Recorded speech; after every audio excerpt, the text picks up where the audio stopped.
Consider a capsule wardrobe with versatile and timeless pieces.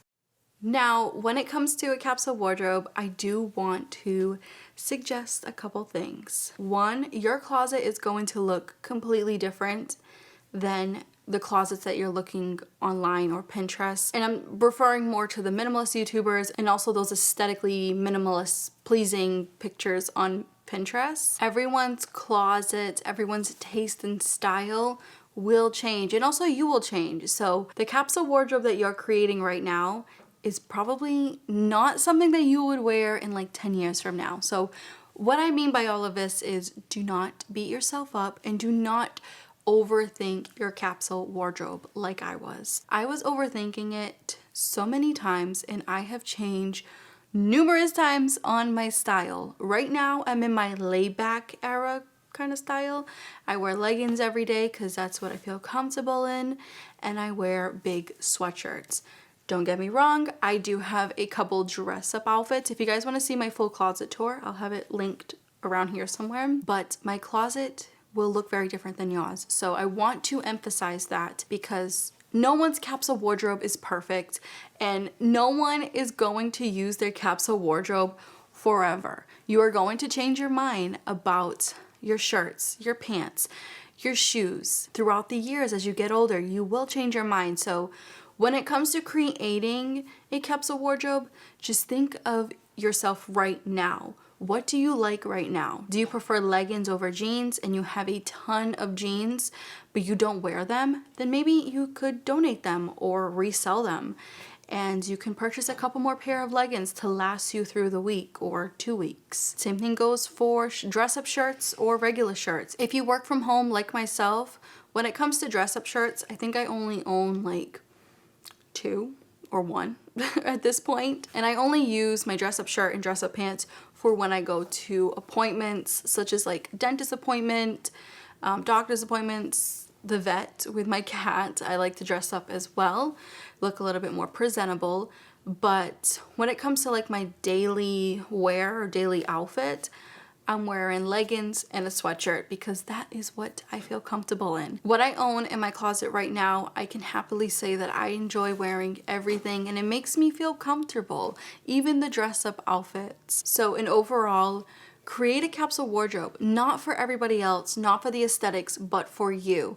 This is to make your life easier when you wake up each morning, whether it's to get ready for work, get ready for the day. Not only should you have versatile items, but you should also feel comfortable in what you have. And well, with every piece in your closet, you should feel comfortable wearing and owning, because at the end of the day, you are the only one that wears these items and owns these items. So why not just focus on yourself when it comes to what you like to wear, or what you really like to wear, I should say. I would say this is the first time in my life where I can go to my closet and feel at ease with just picking a pair of leggings out, sweatshirt, throwing it on, wearing a pair of socks, things like that, and just going on with my day instead of wasting a ton of time taking out every shirt, trying it on, throwing it, taking out another shirt, trying it on, throwing it. I have been through that whole pile of clothes on the bed route when it comes to not having anything to wear but having a closet filled with clothes. It finally didn't make sense to me to have a bunch of clothes in my closet that I didn't like wearing or felt comfortable wearing. So that's why I created a capsule wardrobe, because it helps out so much, not for the aesthetics, but for my life in general, for how I feel each morning with putting on clothes and doing what I have to do throughout the day. So try not to overthink a capsule wardrobe. Go with your gut feeling. Go with what you truly like when it comes to colors, pants, shirts. Also try to make it versatile. Like I said, I have a pair of leggings on right now. I can either wear a sweatshirt like this, or I can throw on a nice sweater and it'll dress up this outfit like that. Or I can throw on a tank top and have a pair of sneakers on with my leggings and head to the gym. So having versatile items can kind of decrease the amount of items you have in your closet, but it makes you feel like you have a lot because you can do a lot with it. Embracing digital organization tools like minimalist calendar apps. When it comes to digital organization, I want you guys to keep in mind that you don't have to purchase most of these apps. One free app that I have used, I want to say like I have 2 accounts with it. and that's Google Drive. So with Google Drive, that was the first 2 apps that I downloaded with 2 different emails. I started to put my photos from my phone into that app with 2 separate accounts. The reason why I have 2 separate accounts is because I think you're only allowed like 5 gigs per account. Hence why I have 2 accounts, so I can have more gigabytes without paying for them. But if you don't need more than 5, then you don't really need to make a second account. But it is free, and that can help you digitalize certain things that you don't want paper copies of, or you don't want physical photos of anymore. I have digitalized quite a few photos. I would say like every photo of Milo is digitalized. I have an external hard drive as well. If you want to go the external hard drive route, I will have mine linked down below. I have had it since 2018, so for a long time now, and it's still going strong. I use it for work, and then I also use it for photos of Milo, photos of my family members, taxes. So I have a lot of things on there. I think it's like 2 terabytes, which is a lot of memory. There's also free planner and calendar apps when it comes to digitalizing your physical planners. If you don't want a physical planner anymore, there are apps for that are also free. So embracing the digital organized world can help you so much when it comes to decluttering unnecessary paper in your house. Opt for multifunctional furniture to maximize space efficiency. So I have been seeing quite a few clever furniture ideas. I've seen a nightstand that also turns into a bench. I've seen tables, like a table that seats 4, and then you can also extend it for the holidays. And some of them even come with the chairs under the table. But needless to say, there are so many multifunctional furniture items out there that can save you space and also save you money. If I was still single and living alone, I probably would live in a studio instead of a 1-bedroom, because now I know I don't really need a 1-bedroom, especially with living a minimalist lifestyle. And instead of having like a couch and a bed, I would just purchase a couch that has a bed inside. You know, the couches where you can just like roll out the bed. So again, multifunctional and huge space saver and money saver. I've just seen a lot throughout the years, and I just think it's great, especially when it comes to saving money, where overconsumerism is at an all-time high, along with the price of everything is at an all-time high. So instead of purchasing 2 things, why not purchase one that can do 2 things?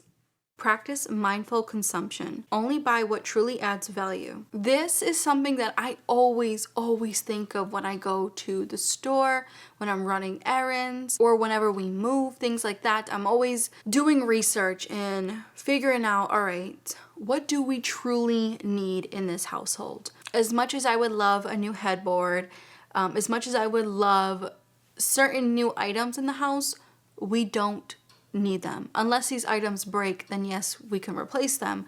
But obviously the bed is perfectly fine. The table is fine, even though it only seats 4 people. It's still perfectly in good condition and it works for us. So I do get asked that question often from you guys and also family members on how do I not buy things that I do not need? Now, I will say I am not perfect. There are some things that I have purchased last year. I'm trying better this year not to do what I did last year. Last year, I focused more on skincare that I didn't really need at the end. But I have learned some lessons throughout the years. And again, I'm not perfect.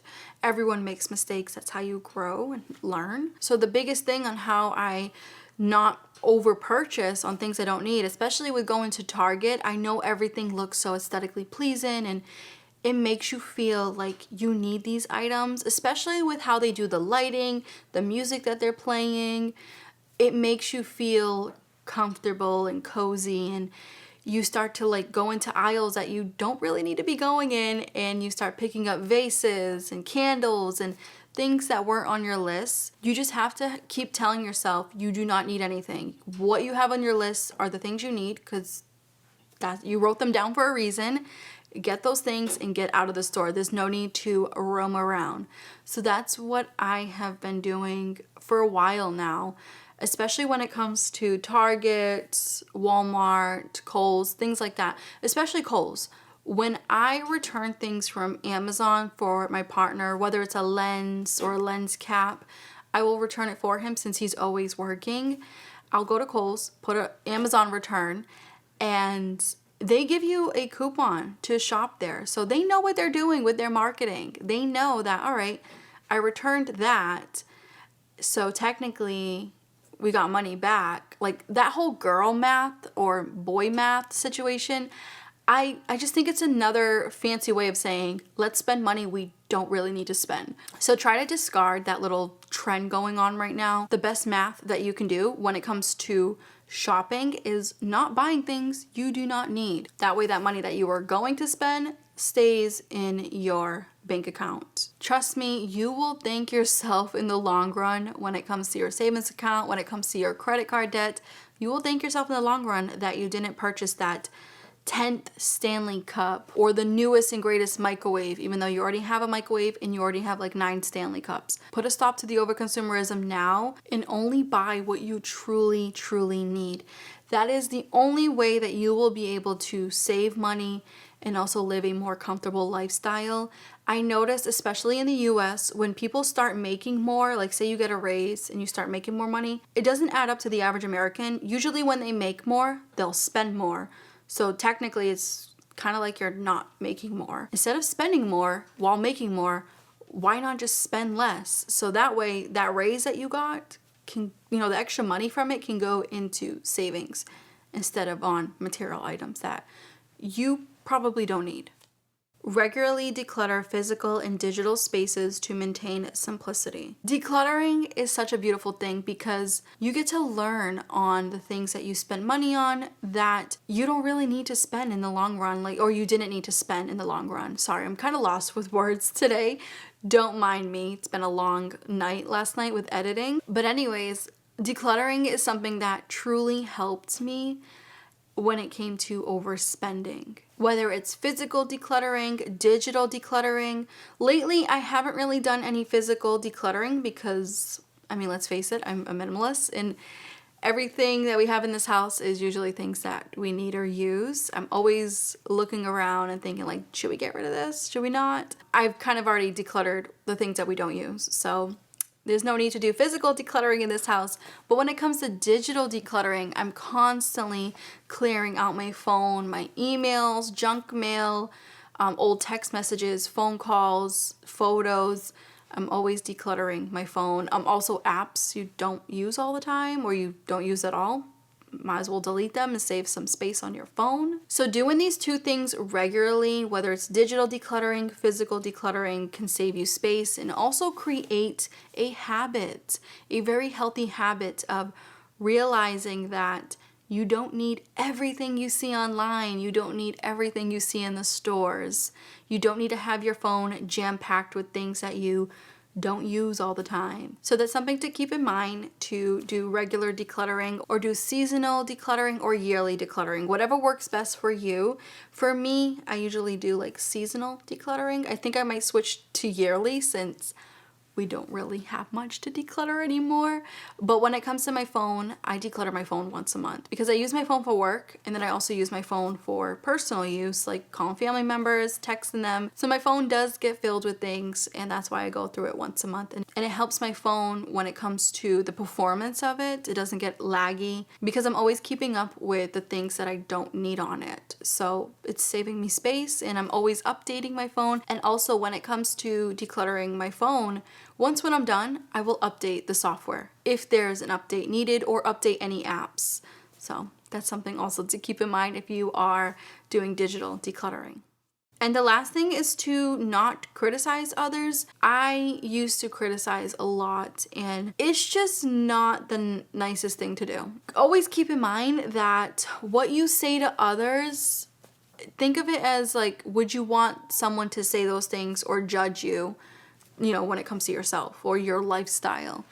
And that's what made me hold back. That's what makes me hold back a lot when it comes to being rude or being nasty to others. I used to be a little fresh, I would say, like when I was a teenager and early 20s. I have calmed down a lot and I don't criticize like I used to or be judgy like I used to. So I always try my best to give some people the benefit of the doubt. I mean, not everyone deserves your attention. I know there are some bad people out there. I totally get that. Not everything is rainbows and butterflies. But when it comes to criticizing others for their lifestyle and how they dress, just stop doing that. There's no need to do that. I know this is a very random thing to say with this list or to mention, but I've noticed that a lot of minimalist people or a lot of people that live a minimalist lifestyle tend to criticize other people that don't live a minimalist lifestyle, and that can lead to arguments, and it's not worth it, to be honest with you guys.